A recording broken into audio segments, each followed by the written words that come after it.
Salut à tous les abonnés de Irsil Beauté la TV. Bonjour, bonsoir. Mbote bandeko bulandara biso. Mbote ici kanyoso oyo ezwami bino. Bande onanga lelo to kolobila likambo ya grâce luzolo tomoni ba remarque e ebele tomoni ba commentaire tomoni ndenge nini tomoni kuna pe grâce luzolo akendaki na compte na ye pona ko s'excuser pona filme na ye o ataki ya malignité. En tout cas filme wana eleki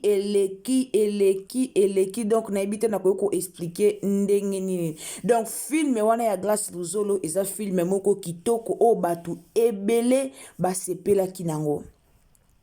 Alors grâce luzolo ate filme na chaîne na ye ate 1 tina 10 et puis 11 tina 12 ati yango na streamix. Alors batu ebele bayaki koloba batu bafinga ki grâce batu balobi ebele concernant ce qui se passe par rapport ndenge grâce luzolo a changé site ake kota filme na ye na streamix. Alors toyo lobela eloko moko lelo pona ba comédien to lobela vraiment mingi surtout avancement ya ba comédien na biso kofinga grâce kolobela grâce c'est pas mal parce que ça batu msupe ba yo ki pe passer ça pe na batu msu bana ba moyen te ba futaka wifi. En tout cas to lobela makambo wana nyonso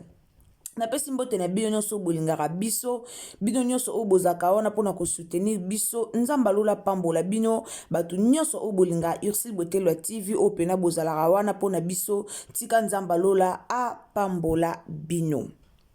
Abonnez-vous, commentez, likez si vous êtes nouveau sur ma chaîne Kande Tolobar na bino boyebi. Ceux qui zambalano liboso visiter chaîne na biso en tout cas ou s'abonner, ou commenter, ou liker, ou partager. Partagez biso na Facebook, partagez biso na WhatsApp, partagez biso na Messenger. Mais quand vraiment ko partagez biso partout et si ka nyonso o bandeko bakozwa lien oyo bayeba eloko nini o te kolobela pona ndeko na biso grâce luzolo.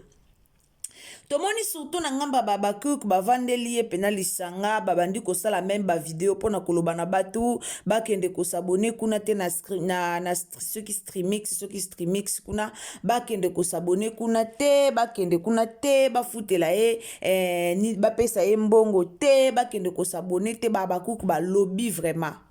Babakuk ba lobby vraiment to mona ki pende ko moko bimaki a lobby comédien na comédien autale maselo ba fan na ye alors bokende ko s'abonner na streamix kuna te pona grâce luzolo bino bosomba mingi ba vidéo pona sila bisalwa neza ndenge babakuk bayaki koloba baloba ki penza ou esengela baloba. Alors lelo to lobela comment ko soutenir ndeko na yo congolais, comment ko soutenir ndeko na yo comédien. Biso ba congolais souvent tozalaka motema mabe na makambo nyonso bien sûr to ki pasi eza bandeko ebele ba ki pasi na acte o grâce luzolo asali. Oh grâce luzolo asali et eux qui si bande kobele pasi pourquoi abandaki na 1 épisode 1 tin épisode 10 eza batumsu basabona ki po atala jusqu'à la fin eza pe na batumsu basaki ponctuel babande vraiment kotala ba air vu que vidéo yango en tout cas vu que théâtre yango batebele basepela ki nango eza histoire moko bien eza histoire moko o elekaka na ba famille eza histoire moko oyo vraiment ezo leka na communauté na biso likambo grâce à belaki eza histoire ou eza réel ou ezo le kaka vraiment na monde lelo. Alors bande ko bele basepelite bato basepelite pourquoi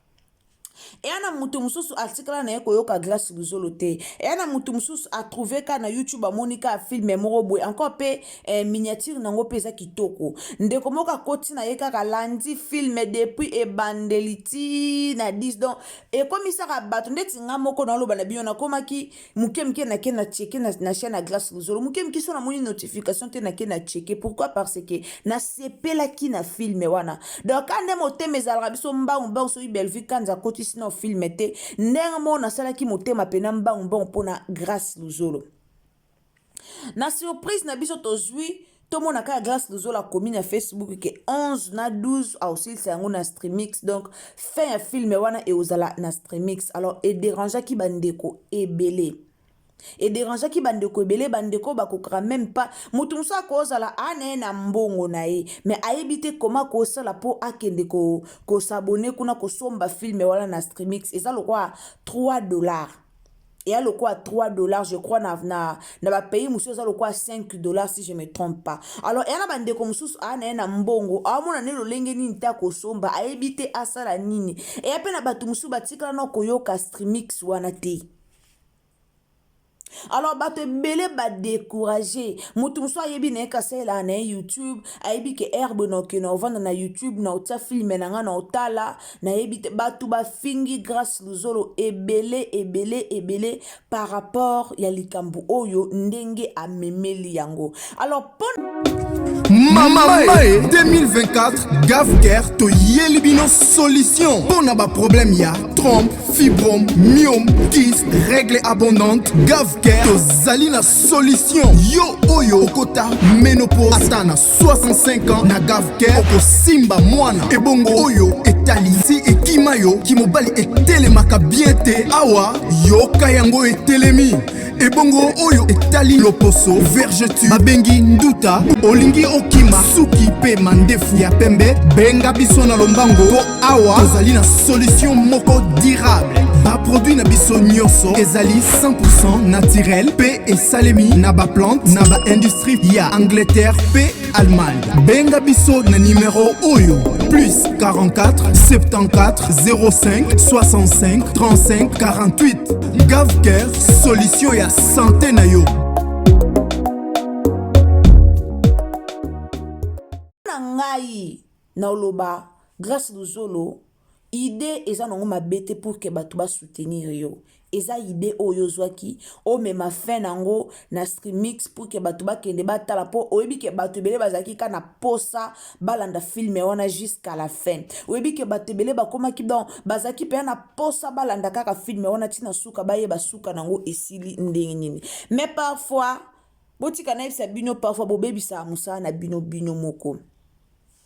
Na lobi bongo pourquoi Grace Luzolo d'abord oana na ba fan ya yo moko te. En tout cas na oloba na ozala vraiment ouvert ya oloba ozana na ba fan ya yo moko te nde to monaka ba mama na biso Bellevue Kanzi ba na ba famille bota ba dandi ba baby donjo ana ba lovashu kala grâce à banot talema makasi na baby lelo to mona baby donjo azonga sima kutu azongi vraiment moi sima mukie nde tomona akoto bana babakuku nde tomona adina na ana badina love na ye badina chou nde tomona pesha ngana ba pesha love. Alors grâce au salina au combo penate au salina nuba au salina au créer na ba abonné na yo mo côté au créer na ba fan na yo mo côté. Alors banda otala ba film eleka na Grace Luzolo o eza premier film nanga na landeli yango lopo elo musu donc oza premier film nanga na zaki pe muke mke soki na vai na van comme ezaka na air fixe na Bellevue quand tu te déjà air eza fixé donc air eza déjà 16h30 film na biso ebandi to ebi ke na Bellevue quand déjà bongo. Alors na Grace Luzolo comme air ezala quitté peut-être tantôt à 15h tantôt à 20h tantôt à 16h air ezaki vraiment na nous fixé ti na filme oyo grâce à Talami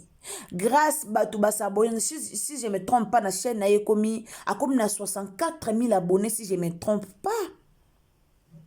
Alors vidéo oyo filme o ebwaki grâce à sali ba 255 000 cas a sali ba 200 cas donc filme o ekotiseli mbongo na YouTube parfois tozalaka te lokoswa mbongo too much ezala kitoko te. Mpo na nga ifolo sepelisa baabone na yo bafilme ya boye esengelaki otia yango esili nango nyonso na YouTube. Prochaine filme oyo kosala soki oza na posa bafilme no eleka na Streamix, alors zwa siko bande d'annonce nango otie na YouTube. Ale ozwi so bande d'annonce nango otie na Streamix. Après obandi ko annoncer na batuke filme oyo totie bande d'annonce nango e ozala na Streamix. Alors batu comme bayebi yo déjà osala bafilme no ya bien. Batu comme bayebi yo déjà que te en tout cas filme ou to lekezaki kano. Donc c'est-à-dire filme o peso ya e ozala bombo. Batu ba okende ka kotala pa bi que filme o ezaki kano do filme o pe ozala suka. Batu ba oyaka kosa ko somba ngo kuna par épisode.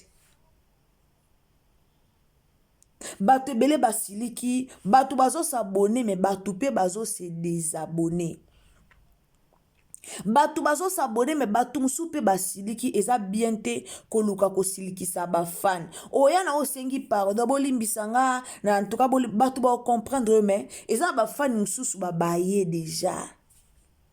Na YouTube au total a to futela ngo pe mbongo. Et na batu musu afuta da wifi na ye amuna pa ke biso ba oto ke na biso na Streamix to ke na biso kotala.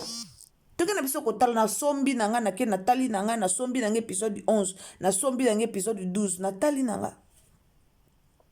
Mais ça bandeko musuba kokite. Et ana bandeko musuba na koti na TikTok na yo mona Béatrice a 4 film yango atie. Et ana bandeko musuba osenge tindetike la biso suite. En tout cas tie la biso ngonyo so biso to za na makokite yo ketala kuna. Voir même yana batumsu batiaki même ba commentaire même na compte ya yemoko grâce luzolo. Et yana batumsu batieli ba commentaire ba lobi ke tozelango ka na TikTok. Au monde que obetisi déjà ba fan no ebele libaku. Obetisi déjà ba fan no ebele libaku. Yango moni batebele batunyo siko na chaîne na YouTube to ke na biso ko se désabonner. Yango mona chaîne YouTube batebele batunyo siko YouTube o importance na ngwezani so komino kotia na Streamix yango moni batu batunyo il fallait pas okay na ngono mbangu na Streamix to boyite film ya kitoko na moni ndeko moka ya commentaire lobi ba comédien bino bolinga te ba kumisa bino bomoni batu baye ba kumisi batu batali film alolingo ke kozwela ngombongo oke kotiango na Streamix pona ko casser baninga mususu. En tout cas obetisi batu ebele libaku batu ebele babeti libaku par rapport ya ndengo longoli film wana. Ce que osala ke non film te kami nango na Streamix bat basombi bat batali so kangi montant oyo monaki kokoka kokanga fongola filme zongisa filme na YouTube fongola pour que batumsu batala na YouTube fongola filme na YouTube zongisa filme na YouTube batumsu bakotala na YouTube batumsu ba otala na bango. Alors pona bato batomboka ki pona kawana boyeki explication nanga selon kawana. Alors bandeko explication monsieur eza nini to comprendre pe grâce na sebino noza na des explications na ko expliquer na bato bazo tomboka pona grâce à tie film kuna na ko expliquer bino pe na deuxième volet bolanda pourquoi grâce luzolo a tie film na Streamix. Bandeko nanga bo s'abonner s'il vous plaît to ke non ko s'abonner. En tout cas abonnez-vous sur Zambanois liboso kotina Irsil Botelo TV au s'abonner au commenter au liker au partager et ça biso bien et puis nzambalo lo pambola yo. Tango zo s'abonner ndeko kobosa na te activer biso cloche à notification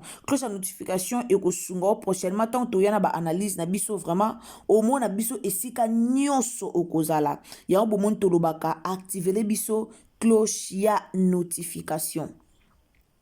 Alors pona ngai pona likambu ya grâce luzolo ndenge ake kota film na kuna na Streamix. D'autre part ana posa batu ba soutenir ye. D'autre part amonaki kete so na zui film na nga na ke na tiango kuna na Streamix na memi film na nga kuna e futanga mbongo rapide ke mbongo nozela na YouTube eza ndenge ye amonaki. Alors comme pe bazara na bon pe na ba conseiller vraiment te à tout peut-être à tout na ki pété ba tout ba conseiller à luke pété ba ninga o bato de ba banda maboke liboso bato de ba banda masolo ba chaîne liboso e musu pa tout na kité alors mutu na mutu ana bandenge na ye asalelaka makambo alors tant de on a biso ake atie film kuna pona bato ba soutenir ye comme ndeko na biso ake atie filme kuna pona batu ba soutenir ye atie filme wana kuna po ana besoin lisungi alors tomoni pe ba congolais pe belé ya motema malamu bakendaki na bango pe basombi pe filme batali ba o bazaki na capacité ya osomba filme basombi pe filme batali eza meilleure façon pe ya ko soutenir maboke ya Congo eza meilleure façon ya ko soutenir ndeko na biso congolais lelo toloba na mama biso Belvi Kanzi akota filme na Netflix soka koti filme na Netflix et ozala pe na bato babanda pe ko somba pe babanda pe ko futa ba abonnement kaka po batala film a Belvi siko na Streamix if bafutaka te ke ofuti pona otala mwa mobimba ofuti potala ba video nyonso kuna bafutaka pona série moko yango moni batu baye kolobel mingi likambango yango moni batu baye kotomboka pourquoi parce que na Streamix bafutaka pona série moko yango na oloba na bino tolingaki grâce Luzolo a créer no ba fan na ye au moins les gens créé ba fan au moins tu n'as pas exemple minga ba famille libota ba capable de yosala nyonso pona mama bango Belvi quand la patrona famille libota a capable ya osala nyonso lelo soko créer ba abonné na yo o créer ba tu na yo o créer ba fan na yo soko créer ba fan na yo yeba ke ata ozui filme na yo otiango $5 par épisode na lobi bien so za dana ba fan na yo ba o balinga ko ba o ba na posa ko soutenir yo ozwaka ba soutien ba ko soutenir yo makasi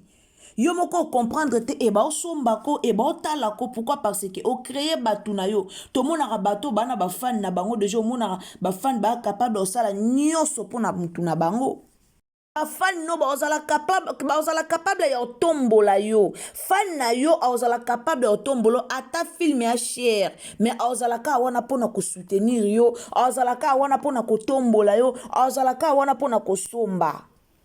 yango omona ba famille libota Belvi Kanzi otia vidéo boye bake nango bake ko partager partout parce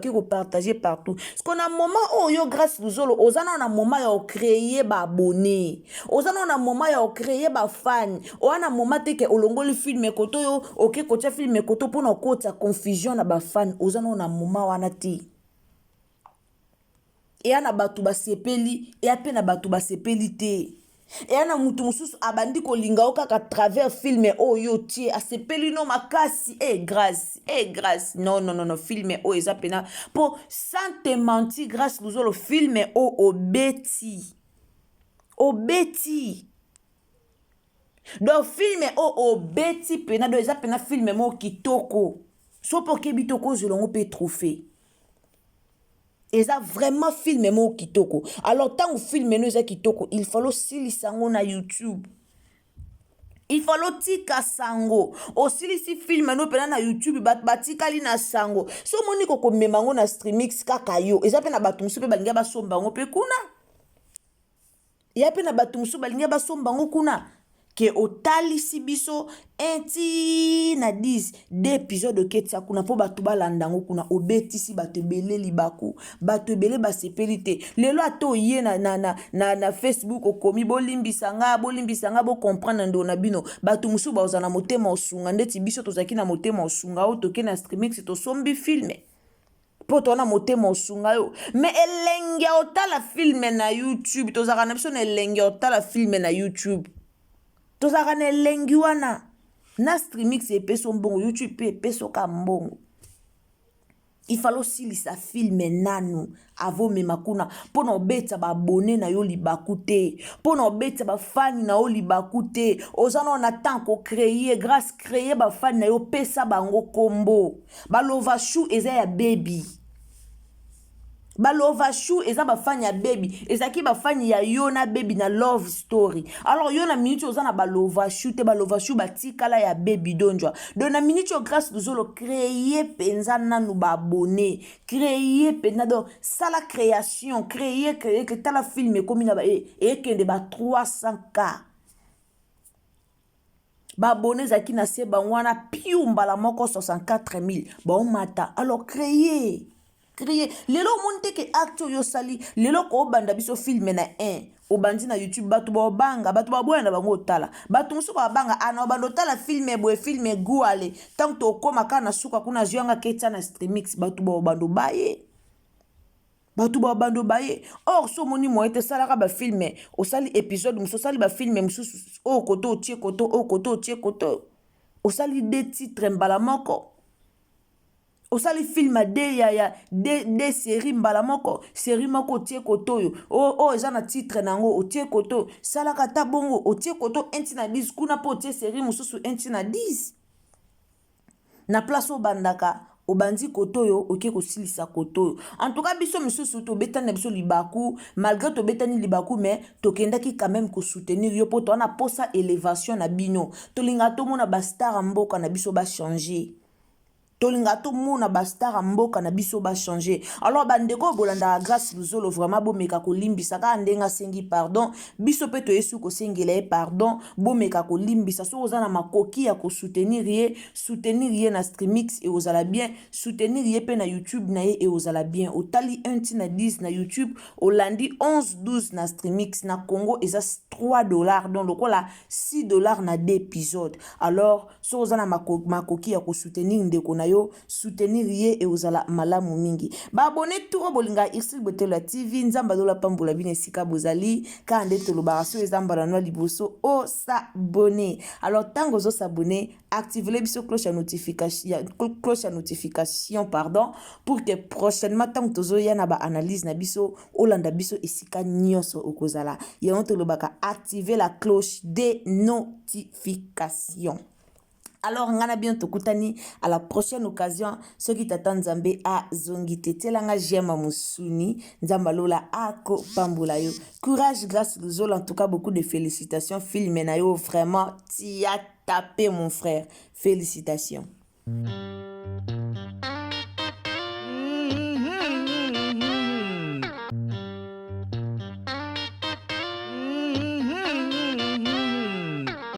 La santé n'a pas de prix, la santé n'a pas de prix, c'est pour cela nous vous recommandons l'eau potable Achille Aqua. Déjà à Kinshasa, tous les 24 communes, Achille Aqua, l'eau potable est là. Les abonnés de la chaîne YouTube Irsile Botelo, nous vous recommandons l'eau potable Maya Peto, Maya Kimia, Maya Bangelou. Senga Achille Aqua, partout où vous êtes, le numéro est là. Écrivez-nous, appelez-nous, contactez-nous. Nous sommes là et la livraison à domicile, ça s'est fait avec beaucoup de sécurité. Achille Aqua, Maya Kimia, Yapeto.